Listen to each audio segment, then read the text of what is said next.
Meus amados, eu quero repartir algo que Deus tem posto no meu coração, porque nós precisamos compreender a grandeza, a importância e a bênção da semeadura na obra e na casa de Deus.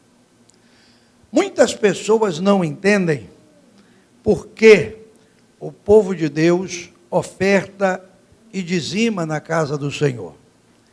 Muitas pessoas ignoram isso, e a Bíblia diz, no livro do profeta Oséias, que por falta de conhecimento, nós nos tornamos cativos. Por falta de conhecimento, nós deixamos de ser abençoados. E eu tenho a responsabilidade diante de Deus de trazer a palavra do Senhor para todos nós, para a minha vida, para a sua vida. E eu tenho orado sobre isso diante de Deus. Bom, Ricardo, estou te vendo aí atrás, não é? Né, Ricardo? Trouxe o violino para a gente cantar o Senhor? Trouxe? Não? Olha lá, hein? Domingo de manhã. Então, amados, nós precisamos compreender isso para que você seja abençoado. Se existe uma maneira bíblica e genuína de Deus nos abençoar, né, dentre outras formas, é dizimando e ofertando na obra de Deus. Mas muitas pessoas, até crentes em Cristo Jesus, estão salvos, têm seus nomes no livro da vida, vão para o céu, porque têm essa convicção de salvação, mas duvidam da bênção de Deus quanto aos dízimos e às ofertas. E a gente então deixa de ser abençoado naquilo que Deus fala na sua palavra. E eu quero convidá-los a abrir a sua Bíblia na segunda carta de Paulo aos Coríntios, no capítulo 9. E nós vamos ler o versículo 10, para a gente poder meditar um pouquinho de tempo e daqui a pouco entrarmos na ceia do Senhor com muita alegria. Glória a Deus. A ceia hoje, né, momento aí, a mesa da ceia é uma mesa nova, pouco menor que a outra, maior, e você vai poder no final dessa ceia, né, desfrutar da comunhão, de pegar uma ou duas uvinhas daquela ali. Não precisa pegar o cacho todo não, porque senão você deixa seu irmão sem. Mas se cada um comer duas, dá para todo mundo, não dá? Você já comeu da uvinha da ceia aí? Ó, pouca gente, a maioria não comeu, então hoje é a sua vez. Tem um hino que diz assim, chegou a minha vez, é hoje. Abra sua Bíblia em 2 Coríntios, capítulo 9, versículo 10, onde o apóstolo Paulo nos diz assim, ora, aquele que dá a semente ao que semeia, e pão para comer, também multiplicará a vossa sementeira, e aumentará os frutos da vossa justiça. É interessante, irmãos, que o apóstolo Paulo, esse homem de Deus, missionário que era, plantador de igrejas, porque Paulo, nós ouvimos aqui, num domingo bem recente, o pastor que pregou aqui sobre Paulo, né? E ele falou-nos das lutas desse homem para alcançar o seu apostolado. Não foi fácil para Paulo, não é, sair do anonimato, ser aceito pela igreja agora em Antioquia, em Atos 13, e dali ele partir com a missão de evangelizar e de estabelecer igrejas. Paulo, no seu ministério, ele fez 3 importantes viagens missionárias. 3 importantes viagens. A primeira ele sai de Atos 13 e retorna em Atos 15 para o Concílio de Jerusalém, ensinando, trazendo o resultado daquela viagem. Na segunda, depois ele sai e leva consigo Silas, vai na sua segunda viagem missionária, até Atos 20, quando ele vai a Jerusalém, e depois uma terceira viagem, e depois, irmãos, uma última viagem, é quando ele sai embarcado num navio para Roma. e ali ele fica aguardando o momento da sua sentença de morte. E é daquele lugar que ele escreve a sua última carta a Timóteo. E esse homem, ele esteve em Corinto. Ele chegou a Corinto. Chegou aqui e ele estabeleceu nessa cidade uma igreja. Ele chega em Corinto em Atos 18. Em Atos 16, ele chega em Filipos. Em 17, em Tessalônica. 18, ele chega em Corinto. 19, ele está em Éfeso. Vejam bem. E essa igreja de Corinto, apesar das lutas, das dificuldades, mas foi uma igreja onde Paulo pôde ensinar-lhes muitas coisas, muitas coisas. Primeiro você vai entender que no capítulo 8, ele começa falando que essa coleta que ele está fazendo, essas ofertas que ele está buscando dos irmãos, era para os pobres da Judeia. Para os pobres da Judeia. O desejo de Paulo era que as igrejas pudessem ajudar as outras, que o povo de Deus pudesse ajudar aos demais, e que não houvesse nem abundância de um lado e nem fartura do outro, mas houvesse igualdade. E esse é o propósito de Deus quando Ele nos fala dos dízimos e das ofertas. O propósito de Deus é que haja igualdade na sua casa. Por que um crente é abençoado, o outro não? Por que um crente recebe as vitórias de Deus, outro não? Quem sabe você está negligenciando a bênção de semear no reino de Deus. E o apóstolo Paulo vai orientar os amados irmãos de Corinto para que essa semeadura seja algo precioso, algo glorioso, algo que vai redundar em bênçãos, não apenas materiais, mas espirituais. Porque a Bíblia diz, irmãos, que Deus, Ele quando nos abençoa, Ele abre as fontes inferiores das coisas da terra e abre também as fontes superiores, coisas do céu. E Deus nos abençoa em todos os meios, em todos os aspectos.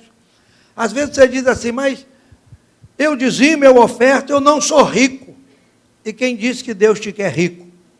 Se você for ler sobre os ricos, que Paulo fala em Timóteo 6, ele diz que os que querem ser ricos caem em muitos laços, em muitas tentações, em muitas tribulações. Talvez Deus não te quer rico financeiramente. Deus não te quer, sabe, rico com dinheiro na mão. Porque dinheiro na mão pode te fazer perder. Mas Deus te dá riqueza de saúde, Deus te dá riqueza de graça, Deus te dá riqueza de sabedoria, Deus te dá riqueza para você administrar a sua casa e você vê os milagres de Deus a cada dia. Tem crente que tem experimentado os milagres de Deus, irmãos, nas coisas mais, podemos dizer, insignificantes. Eu conheço crentes dizimistas e ofertantes e fiéis na casa de Deus e que são pessoas pobres mesmo, que vivem do salário do governo. E quando compra aquele bujão de gás, compra com dificuldade e ora. E cozinha de manhã, e cozinha de tarde, cozinha de noite, e parece que o gás não acaba. Aí você fala, mas isso aí é porque o bujão veio pesado demais. Não, irmão, isso é milagre. É milagre. Quando o profeta Elias, ele estava fugindo daquela fome, daquela seca que Deus trouxe sobre Israel como juízo, a Bíblia diz que Deus mandou primeiro ele para um ribeiro. Quando o ribeiro secou, mandou ir para a casa de quem? Você lembra? De uma viúva. Olha que Deus. Será que Deus não está vendo que a mulher é uma viúva, que a mulher é uma necessitada? Você não entende isso. Deus não falou para Elias assim, ó Elias, procura o camarada lá que é oficial do rei, se hospeda na casa dele, que ele tem dinheiro, ele vai te abençoar. Não, mandou para a casa da viúva. Chegou lá, a pobre mulher estava recolhendo os gravetos, e aí ele encontrou com ela, falou, como é que está a situação? Está difícil, moço. Falou, olha, eu sou um profeta de Deus, Deus mandou para cá. E eu vou lhe dar uma palavra, a senhora faça esse bolo para mim. Mas eu não tenho mais nada, eu vou fazer esse bolo para eu e meu filho comer, e não tem mais nada, morrer de fome. Ele falou, olha, assim diz o Senhor, a farinha da panela não vai acabar, o azeite da botija não vai faltar. E a mulher creu, irmãos, ela creu. Porque a Bíblia diz que tudo é possível ao que crê. Irmã Cláudia aqui, ó, cadê ela? Levante sua mão. Essa mulher de Deus aí, a gente conhece um bocado de tempo ali, né? Desde lá na Taquara, louvando a Deus. Irmã Cláudia está conosco aqui, servindo ao Senhor. Posso testemunhar pela irmã? Deus te abençoe. E um domingo desse passado aí, o pastor Zé Carlos esteve aqui pregando, e ele deu uma palavra naquele momento da sua pregação. Falou, olha, Deus é poderoso, né?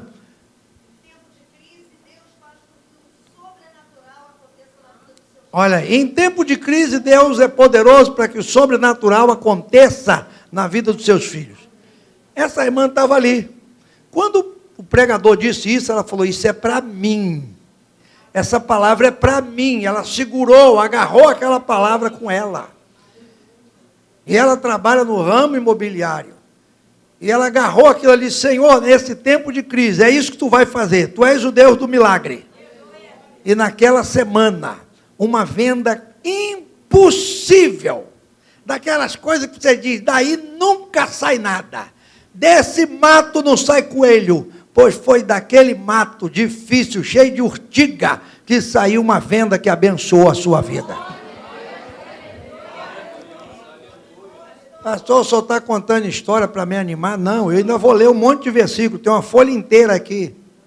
Aqui o papelzinho que eu anotei, foi no dia 25/10, tá assim, diz assim, um trechinho, o melhor tempo para Deus realizar o sobrenatural na vida dos seus filhos é o tempo de crise. Amém, amém. 25/10, olha aí. Então, amados, Deus faz milagres na nossa vida. Deus faz milagres. E nós precisamos crer no que diz a palavra de Deus para alcançarmos esse milagre do Senhor. O apóstolo Paulo era um homem que vivia de milagres. A cada dia acontecia um milagre na sua vida. E o que ele está passando para a igreja de Coríntios é algo precioso. Aqui no capítulo 8, quando ele começa a falar, não é? Da dádiva de abençoar, de oferecer, sabe? De cada um poder demonstrar o seu amor pela obra de Deus. Ele usa o versículo 9 do capítulo 8 de 2 Coríntios para dizer-nos o seguinte: porque já sabeis a graça de nosso Senhor Jesus Cristo, que sendo rico, por amor de vós se fez pobre, para que pela sua pobreza enriquecesses. Jesus é rico, Ele é Senhor do céu e da terra, Ele é Senhor do universo, mas Ele sendo rico, Ele se fez pobre por amor de nós, e a Bíblia diz que pela pobreza dEle, pela atitude que Ele tomou, de vir a essa terra, de humilhar-se, de dizer que o Filho do Homem não tinha onde reclinar a cabeça, por essa atitude que Jesus tomou em nosso favor, que Ele fez em nosso favor, a Bíblia diz, pela sua pobreza, nós hoje somos ricos. E qual é a nossa dúvida? É como é que isso vai acontecer? Quando é que essa riqueza vai chegar? Irmãos, eu estou aqui diante de vocês, eu me considero um homem rico. Rico? Vocês não sabem não, mas eu sou rico. Eu falei aqui na sexta-feira que a gente encontrou-se com os casais da igreja, alguns não puderam vir, motivo de enfermidade. Como é que está a sua sogra? É mesmo, está na luta. Na luta. Alguns irmãos não podem vir, não é, por famílias doentes, enfermos, enfim. Nós tivemos aqui. E conversando com os casais, eu pude, eu e a irmã Beth, falar com eles, que num momento muito difícil da nossa vida, surgiu lá uma discussão, e aí, no momento da discussão, que nós estávamos ali discutindo não sei nem o quê, só sei que o final da briga foi excelente. O melhor momento foi o final. Que no meio da discussão eu disse a ela, eu sei por que você casou comigo. Ela falou, por quê? Falei, por causa do meu dinheiro. E ela está me perguntando por esse dinheiro até hoje.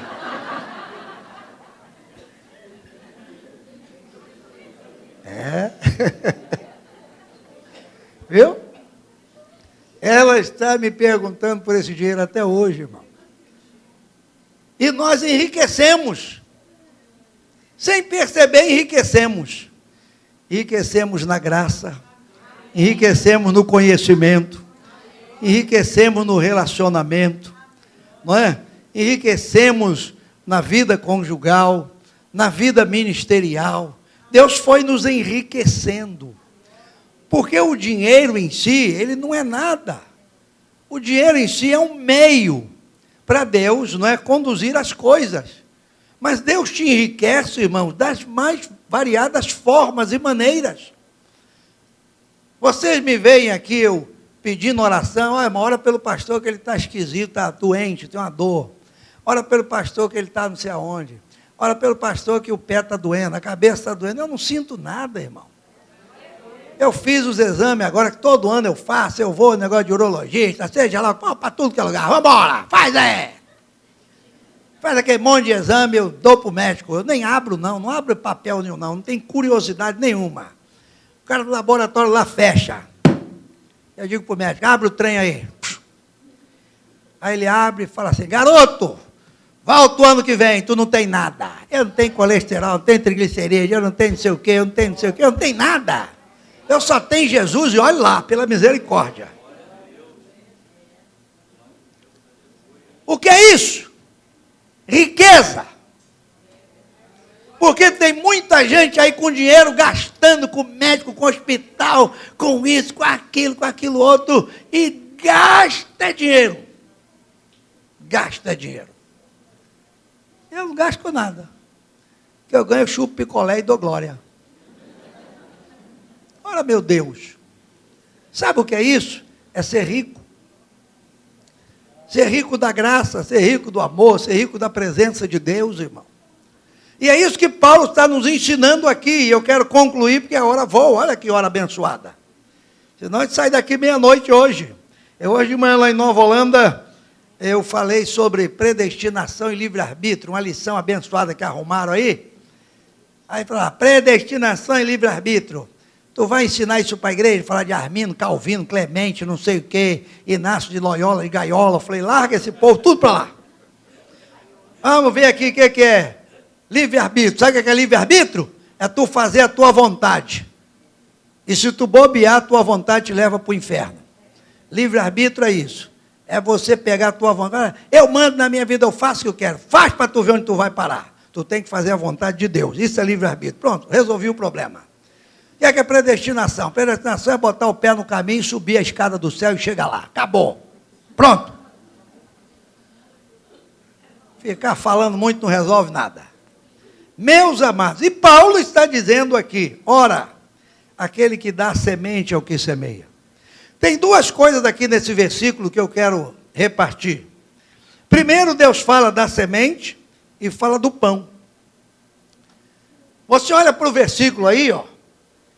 E ele diz assim, bota lá o 9 e 10. 9 e 10. Dá a semente, Deus dá a semente para quê? Ao que semeia. Ao que semeia. Deus dá semente ao que semeia.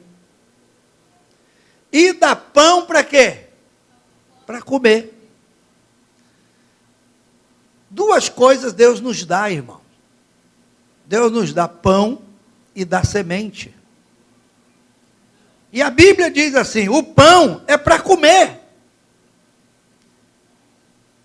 Quando você pega uma fruta, você abre, não é assim?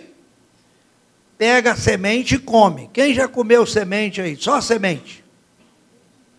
Só a semente? Não, não é? Não. Tem uma fruta que você come a semente dela quase que junto com ela, é o maracujá, né? Você broga um açúcar ali, come tudo e vai embora. Mas, em geral, a semente você não come. Semente você põe de lado. Você come a fruta. Na vida espiritual, na nossa vida financeira, na nossa vida de crente, a Bíblia nos instrui que Deus dá a semente para que ela seja semeada. E dá o pão para a gente comer. O que é o pão, irmão? O pão é aquilo que faz parte da nossa vida. É aquilo que nos veste, que nos alimenta, que paga as nossas contas, enfim, é com o que nós vivemos, é o pão nosso de cada dia que Jesus nos ensinou a orar. O pão nosso de cada dia nos dá hoje, perdoa nossas dívidas, nos abençoa. Agora, todos nós, quando somos abençoados por Deus, nós recebemos de Deus uma porção que é pão, e a outra porção é o quê? Semente. Quando nós entendemos isso e separamos o que é pão e o que é semente, nós somos abençoados. O pão você pode comer livremente, a Bíblia diz, o pão é para comer. Agora, semente é para semear. É para semear, é para semear. Eu já contei aqui uma vez e vale a pena contar de novo. Não é? Nós temos um pastor amigo, ele hoje mora num apartamento em Guarapari, de frente para a praia. Pastor Luiz Carlos, casado com Miriam, pai de André e de Esther. Conheço essa família há muitos anos. Ele professor de escola no interior do estado do Rio. Quando eu o conheci, morava numa casa na beira da rua, embaixo, assim, um buraco. O terreno dele descia assim. Ele falou, pastor, do que eu recebo, eu separo o que é de Deus, dou a minha oferta, e como eu ganho pouquinho, eu boto R$10 para a obra missionária de tal lugar, eu boto mais R$8 para a obra missionária de tal lugar, e boto mais R$5 para a obra missionária de tal lugar. Naquela época, um semeador tremendo.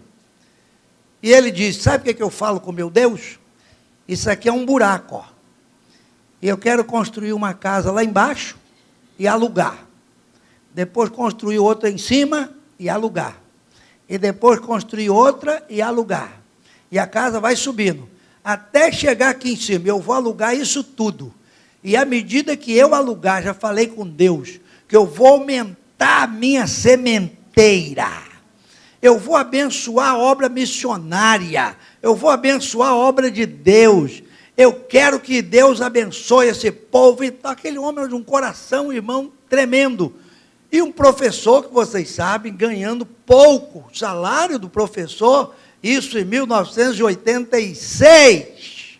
Quanto tempo faz isso? Mas aquele homem era fiel. Quanto? 29 anos de história. E aquele homem fiel. Pois Deus o abençoou, que ele fez a primeira casinha, alugou, fez a segunda, chegou em cima, por último alugou a casa dele. Hoje ele mora lá em Guarapari, de frente para a praia, num apartamentão, de vez em quando liga para mim, Roberto, você não vem aqui, pelo amor de Deus, vem para cá, eu não sei o que, eu digo, eu vou arrumar um tempo, eu vou aí, tá. Está aposentado, salário de professor, temos vários professores e professoras aqui, querendo se aposentar, porque depois que aposenta ganha muito mais, professor depois que aposenta, aí que melhora mesmo. E ele está lá. Nunca teve essas contas bancárias, né? Dizer, não, a minha conta é classe A, classe não. A conta dele é igual a tua. Mas ele tem uma bênção de Deus sobre a vida dele, irmão, que de dar inveja. Você fala, como é que esse homem ganhando esse dinheiro faz isso tudo? Como é que esse homem consegue isso tudo? É a bênção de Deus, porque em Provérbios está escrito que a bênção do Senhor é que enriquece. E Deus diz, e Paulo descreve aqui em Romanos 11, Deus diz, aqueles que eu abençoo, eu abençoarei. Você é fiel e Deus vê a tua fidelidade, Deus diz assim, vou abençoar, e está abençoado e acabou a história. Esse homem para mim é um exemplo até hoje, está lá, feliz da vida. Ele tinha um Fiatzinho pequeno naquela época, e ele disse assim, pastor Roberto, eu estou orando para Deus me dar uma picape diesel, que eu vou ajeitar essa picape por rodar essas igrejas do interior aí, ó, ajudar esses pastores aí, ó. E ajuda, porque eu sei, ajuda. Sami começou um trabalho em Porciúncula, todo fim de semana Luiz Carlos estava lá, com aquela picapinha dele. Esse homem tinha um fitim. Um dia lá na cidade, chegou um camarada com uma picape toda majambrada assim. Ele falou, aí, está vendendo, não sei o quê, tem lugar aqui na frente, irmão, traz para cá. Tem. Aí, irmão Paulo e a esposa, sente aqui. Aí ele falou assim, o senhor quer trocar essa picape velha nesse fitinho aqui? Aí o homem falou, você troca? Essa picape está ruim mesmo? E ele orando por uma picapinha. Arrumou a picape, irmão, ajeitou uma picape vermelha, cabine dupla. Ele ajeitou aquela picape. Vocês não têm noção, irmão. Ele roda com aquele carro não quebra, não estraga, não empena, não faz nada. Ele está com a picape até hoje. Sabe o que é isso? Isso é saber semear no reino de Deus. É um homem que descobriu que pão a gente come, agora semente a gente semeia. E por que nós precisamos semear? Porque a Bíblia fala, irmãos, que quando semeamos, olha o que Deus faz no versículo aqui.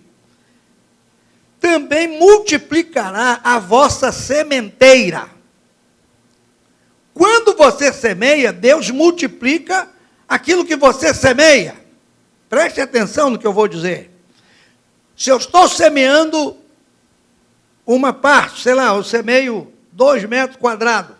Com a bênção de Deus, a Bíblia diz que Deus vai multiplicar a minha sementeira. Em vez de 2 metros, eu vou para 4, eu vou para 6, eu vou para 8, Deus vai aumentar. Isso significa, se Deus aumentou a minha sementeira, é que Ele aumentou as bênçãos sobre a minha vida. Ele me dá capacidade para me semear muito mais. E muitas pessoas na igreja, na casa de Deus, estão impedindo as bênçãos de Deus porque não entendem isso. A Bíblia diz, quando Deus criou as árvores, Ele colocou fruto em cada uma delas e semente. Lá em Gênesis 3,19 diz, 1,29, que tinha a árvore dando semente. Por que Deus fez a semente? Para que houvesse continuidade daquela árvore. A semente cai e nasce outra árvore. E da outra árvore sai a semente que cai e nasce outra. E assim vai multiplicando. Vai multiplicando, vai multiplicando. É interessante que a Bíblia diz aqui que Ele aumentará os frutos da nossa justiça. Sabe o que é isso? Os frutos da nossa justiça. Ser justo diante de Deus é algo precioso, irmão. A Bíblia, quando Paulo aqui em Romanos capítulo 8, ele fala, quem tentará, e é alguma acusação contra os escolhidos de Deus? É Deus quem os justifica. Nós somos justos diante de Deus através de Cristo. E quando nós sabemos separar o que é pão e o que é semente, e investimos e aplicamos no reino de Deus, o fruto da nossa justiça diante de Deus, ele aumenta. Ele aumenta. Em outras palavras, para você entender, é como ganhar créditos diante de Deus. Crédito diante de Deus. Nós vamos ficando com crédito, uma palavra bem comum para a gente entender. Vamos aumentando o nosso crédito diante de Deus. Deus vai olhando para nós assim, não, espera aí, tem crédito, está aumentando o crédito. Você que mexe com banco aí, vocês sabem, né? A pessoa vai trabalhando com o banco e aquilo vai aumentando o quê? O crédito, não é assim? Eu fui bancário dos 16 aos 21 anos. Trabalhei no Banco da Província do Rio Grande do Sul. Comecei o meu primeiro emprego com 14 anos na Borgalto. Depois fui começar na Embratel. Trabalhei 2 anos na Embratel, quando no início daquela empresa, no tempo dos militares. Depois saí dali, passei na Rua da Alfândega, número 8, entrei no prédio, fui lá no 8º andar, procurei um tal de Paulinho, fiz minha inscrição e fui trabalhar no banco. Trabalhei 4 anos e pouco no banco. Dali, eu fui trabalhar em escritório de engenharia, que eu tinha feito curso técnico de edificações. E trabalhei o tempo todo e trabalho até hoje, quero trabalhar até no céu. Chega lá em cima, eu vou me apresentar. Jesus, o que é que eu faço? Não quero ficar parado aqui não, arruma um trabalho. Porque trabalho não mata ninguém, trabalho abençoa. Trabalho da saúde. Meu pai trabalhou a vida toda, quando ele aposentou, falei, vai correr na linha vermelha. Ficou em casa, deitado, morreu cedo.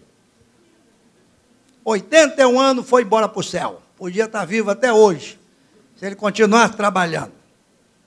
Trabalho não mata. Viu? Então, o banco, quando você mexe com ele, o que é que ele faz? Te dá crédito. Diante de Deus é igual. Você adquire crédito de justiça diante de Deus. Crédito de justiça, irmãos. O apóstolo, o que escreveu a carta aos Hebreus, no capítulo 6, ele diz que a gente tem que ter ousadia para entrar no santuário, para alcançar de Deus graça e misericórdia. Aí você lembra desse versículo lá no final? Diz assim, para sermos ajudados em tempos oportunos. Talvez agora tu não precise da ajuda, agora você não precisa do socorro, mas quando chegar o tempo oportuno, você tem crédito diante de Deus para ser ajudado. Você tem algo diante de Deus, que Deus olha e diz, não, espera lá, esse não está chegando agora não, esse já vem de longo tempo, olha a semeadura, olha a vida na minha presença, olha como ele anda. E aí nós somos ajudados, socorridos e abençoados. Quantas bênçãos Deus tem feito na nossa vida. Eu vou te contar só mais uma experiência. Se eu for ficar falando aqui, eu falo a noite toda. Igual esse, né, os irmãos que vão dar testemunho e falar, se eu falar, eu falo a noite toda, eu também. É tudo irmão, tudo igual. Mas em 95, eu e essa mulher de Deus fomos casar a nossa filha na América. E aí, depois de muita luta, conseguimos o visto. E meu irmão já trabalhava na Varig, o Rubens, conseguiu uma passagem abençoada. E no dia de viajar, nós tínhamos quantos dólares no bolso, irmã Beth? $100. Que alguém nos deu, 100. Para casar uma filha dos Estados Unidos com $100. Botei os $100 no bolso, palitozinho igual esse, vamos para o aeroporto, passagem na mão, esperando a hora de embarcar. Falei com ninguém, não liguei para ninguém, não reclamei com ninguém, não murmurei de nada. Lá no aeroporto, chegaram amigos, lá no aeroporto, na hora de embarcar.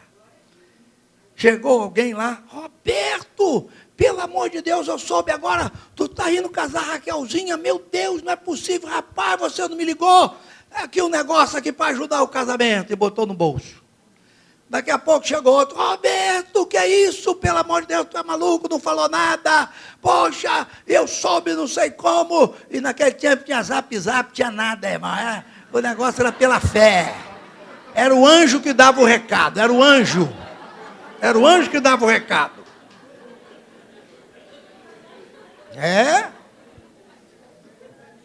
Eu só sei que apareceu um monte de amigos meus aí, esses colegas nossos aí, e botaram alguma coisa no bolso do paletó, e entramos no avião, e essa daqui, doida para ver.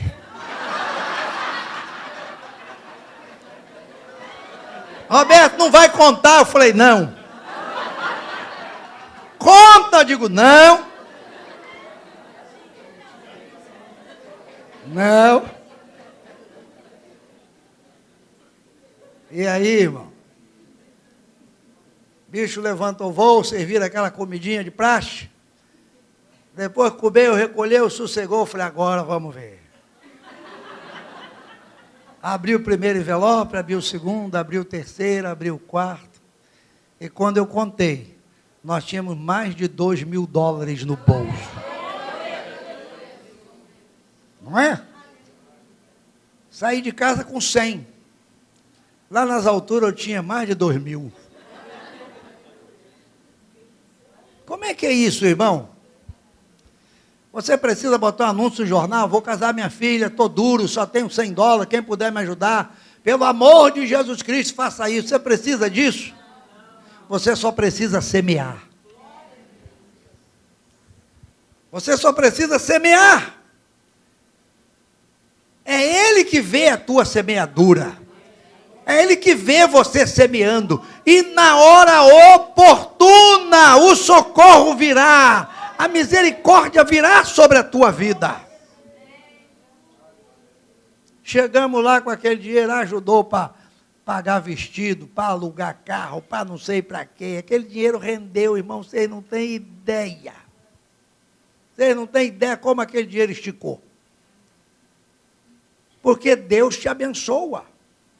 Deus é quem faz isto. Agora nós precisamos entender, não é, que Deus quer nos abençoar de que maneira, irmão? Quando nós entendemos que a semente é para ser semeada. Muitas pessoas não semeiam.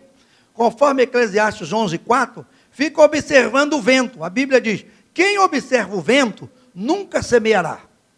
Quem olha para as nuvens, nunca cegará. O que é ficar olhando para o vento? Hein? É ficar olhando para as circunstâncias. Vento aqui é circunstâncias. Na hora de semear, você fica, ai meu Deus. E será que se eu semear, e essa chuva? E vai que eu desemprego. E vai que não dá certo, é olhando o vento.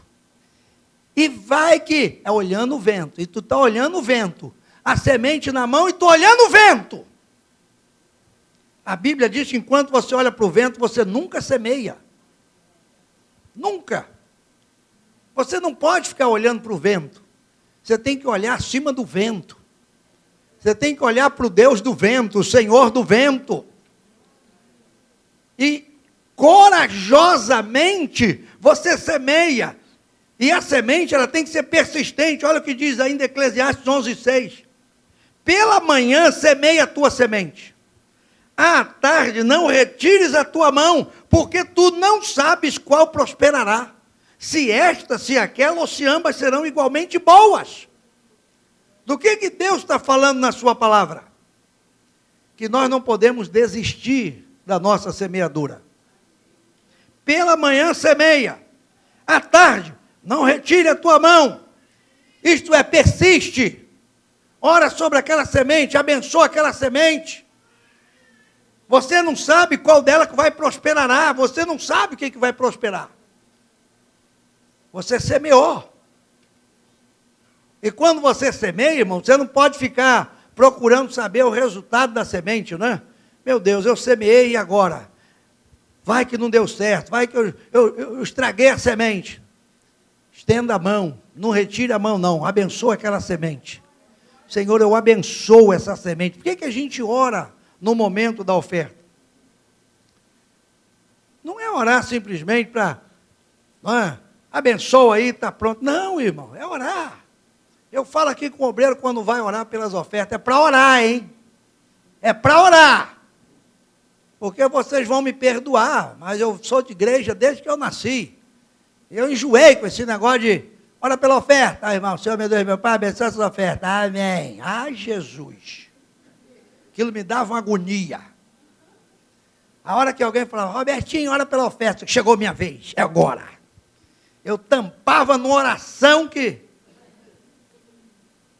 Porque é para orar. Essa oração é a tua mão sobre a tua semente ali, ó. Senhor, aqui está a minha semente, usa essa semente, abençoa essa semente, não deixe a semente, Senhor, não germinar, não frutificar, não estragar, e tua mão está ali, a tua oração está ali, ó. A Bíblia diz, não retira a tua mão não, fica ali. Persistência nessa hora. E nós precisamos entender, irmãos, algo precioso, não é? Algo de Deus para a nossa vida. A Bíblia diz, no versículo 6, aqui em cima, que o que semeia pouco, pouco também ceifará. E o que semeia em abundância também ceifará. Que cada um contribua segundo propôs no seu coração, não por tristeza ou por necessidade, porque Deus ama o que dá com alegria. E Deus é poderoso para fazer abundar em vós toda graça, a fim de que, tendo sempre em tudo toda a suficiência, abundeis em toda a boa obra. Como está escrito, espalhou, deu aos pobres, a sua semente permanece para sempre. Por que Deus diz na sua palavra, através do apóstolo, que o que semeia pouco, pouco ceifará? Porque isso é uma lei, irmão. É uma lei. E por que nós semeamos pouco? O que nos leva a semear pouco? Por que eu semeio pouco? Porque eu não confio inteiramente no meu Deus. Não é? Não confio. Hoje nós estamos vivendo uma situação muito grande de desconfiança, né?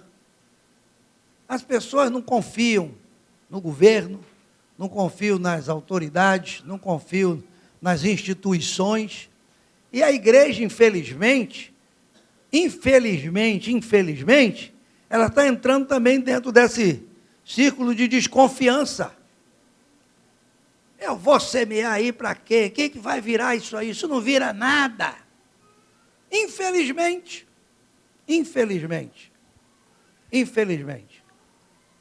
Mas eu louvo a Deus, irmãos, que até hoje o Senhor tem nos dado graça e misericórdia para administrar com sabedoria e com graça de Deus aquilo que vocês têm semeado nesse ministério. Semeado. As igrejas do Ministério Filadélfia, pela misericórdia de Deus, onde eu estive em Bicas, reunido com os pastores daquela região, oramos juntos, conversamos, enfim, traçamos plano para o ano que vem, e eu já vou dizer o primeiro plano dele. 1º de janeiro de 2016, se Jesus não tiver voltado. Presta atenção no que eu estou falando. 1º de janeiro. Janeiro tem que ter 31 ou 30? 31. Até o dia 31 de janeiro, oração nesse lugar. Ah, pastor, não ora segunda-feira? Não, é segunda, terça, quarta, quinta, sexta, sábado, domingo, segunda, terça, quarta, dia 1, dia 2, dia 3, dia 4, dia 10, dia 20, dia 30, dia 31. Então vamos passar um mês de oração aqui nesse lugar. Você falar assim, eu não aguento, então fica pelo caminho, porque eu vou estar aqui. Se Jesus não voltar, eu vou estar aqui. Eu estou convocando tudo que é pastor para a gente orar. Um mês de oração. Começar o ano que vem com oração. 30 dias, 31 dias de oração. Domingo à noite, sabe como é que eu vou começar esse culto? 1º de janeiro? Joelhado. E pastor, eu não aguento não. Digo, então senta, dá glória. Mas nós vamos orar. Mas domingo, orar domingo. Mas segunda, orar segunda. Mas quarta-feira, orar quarta-feira. O negócio é orar. Nós temos que orar. Viu? Deus tem nos abençoado, nos ajudado. As igrejas todas contribuem para que a gente tenha um fundo do ministério. Para quê? Socorrer obreiro, pagar INSS dos pastores, dos que precisam. A gente ajuda plano funeral, a gente faz tanta coisa que você não imagina, irmão. E nós temos em imóveis que nós conseguimos comprar durante esse tempo, pagando esse negócio de consórcio de imóveis, nós temos, são 3, né, irmão Toninho? 3 imóveis aí, 4 com uma casa agora também, que está tudo em nome da igreja. Às vezes a pessoa fala assim, o pastor compra essas coisas em nome de quem? Da igreja. As igrejas que compramos, Jardim América foi comprado, ali entramos, compramos. Vai lá pegar a escritura. A igreja pertence à Assembleia de Deus, Ministério Filadélfia, tal, e tal, e tal, e tal, e acabou. Tem nada em meu nome, nem em nome de ninguém, não. Eu quero ir para o céu. Eu estou doidinho para ir para o céu. Viu? Aqui a gente tira oferta missionária. Aí falei, irmão, ajuda o missionário. Aí você fala assim, vou dar R$2, vou dar 5, vou dar 10. Vai abençoar. A gente arrecada as igrejas da Filadélfia também, todo mundo, eu brigo com os pastores. Tira oferta missionária, cadê a oferta? Vambora, anima o povo. Vambora! Aí chega aqui, quanto de oferta missionária no total do fim do mês? Uns 3.000 e pouco de oferta. De oferta missionária. Aí a gente manda 10 mil reais para um missionário, 20 mil reais para o outro, tem mês que sai 9, 10 mil reais de oferta missionária.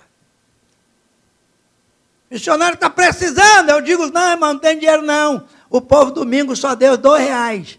Quer R$2 na tua conta? Não interessa, ele está precisando.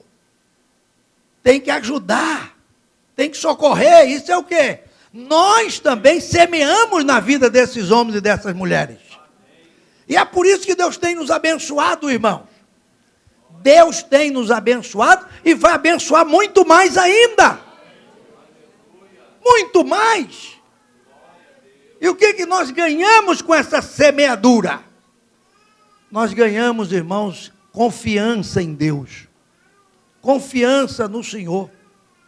Quando você semeia com alegria, como a Bíblia diz, Deus ama o que dá com alegria. Imagina Deus alegre com você, te amando e com a mão estendida para te abençoar. Hein? Deus te abençoando, você já imaginou isso? É muito forte isso. Eu poderia ficar aqui à noite falando para vocês, quando você abre lá em Gênesis 26, Isaac foi mandado para Gerar, uma terra seca, fugindo da crise, foi parar em Gerar, Gênesis 26. Chegou lá, a Bíblia diz que era uma terra seca, não tinha nada.